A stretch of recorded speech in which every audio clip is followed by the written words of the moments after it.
With this latest series of paintings, I wanted to explore landscapes that I was very familiar with. I went back to places that I knew when I was a child, places that I grew up with, places where I learnt to climb, specifically places that resonate with me, places that I have a dramatic emotional connection with.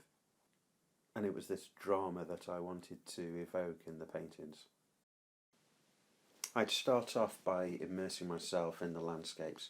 I'd spend days there taking lots of photographs. If it was an expedition in Scotland or Snowdonia, I'd wear a GoPro on my backpack to record the routes that I was climbing. Obviously, it's difficult to stop and make drawings or even taking photographs in some of the routes that we do. So a GoPro was ideal for recording in those treacherous moments. So then, with all this source material, I'd get back to the studio as soon as possible, and I'll have everything set up, ready to go. I'll have canvases primed and paper stretched, so I could take the source material straight into the workshop while the memory of the time that I spent in these landscapes is still fresh in my mind. I'd then make lots and lots of sketches from this material. Then, using these drawings, the photos and the movies, I'd make compositional decisions and then start the larger paintings. I always start out with the canvas flat on the floor, and then I put layers of thinned down acrylic medium and thinned acrylic sprayed and poured over the top.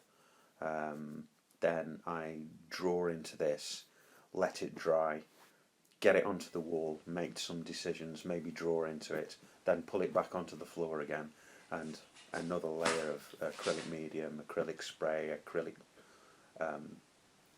brush strokes, and I slowly build the paintings up in this manner. So there'd be, after working on a painting for some hours, there'll be a prolonged drying time. With acrylics only 24 hours, and then I can go again, and so I'll be working on lots of paintings simultaneously. So this is how the paintings tend to bounce off each other while I work on this in this fashion as well. As the paintings progress, I tend to start working with finer brushes, knocking certain areas back and working with traditional forms of perspective, really. If it's a rock face or a climbing route, just to get certain areas to recede, certain areas to come forward.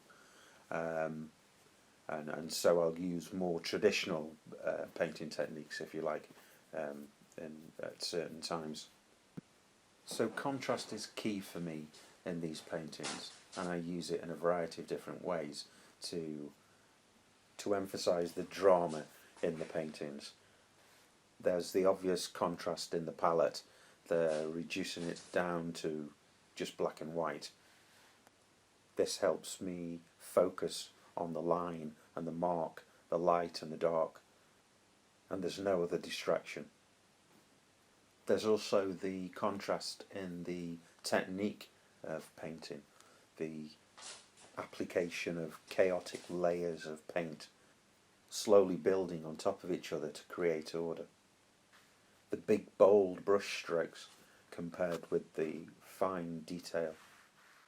Then there's the hard edges and borders that I put into my paintings, and these are sometimes broken by the fluid paint layers, as if the chaos is taking back control. And then there's also the contrast between the subject matter and the paintings themselves. The rocks being obviously solid and the paint being fluid. but I like to think that somehow the paintings hint at the rock's once former state.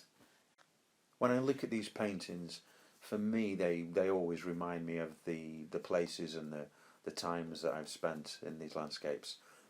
But because of the nature of the application, the fluidity of the paint and the chaotic production, different people see different things, and that's great. I've not got a problem with that at all. I think that's for me the sign of a good painting. I want my work to be open ended, and I want people to work a little bit as well when they look at the paintings.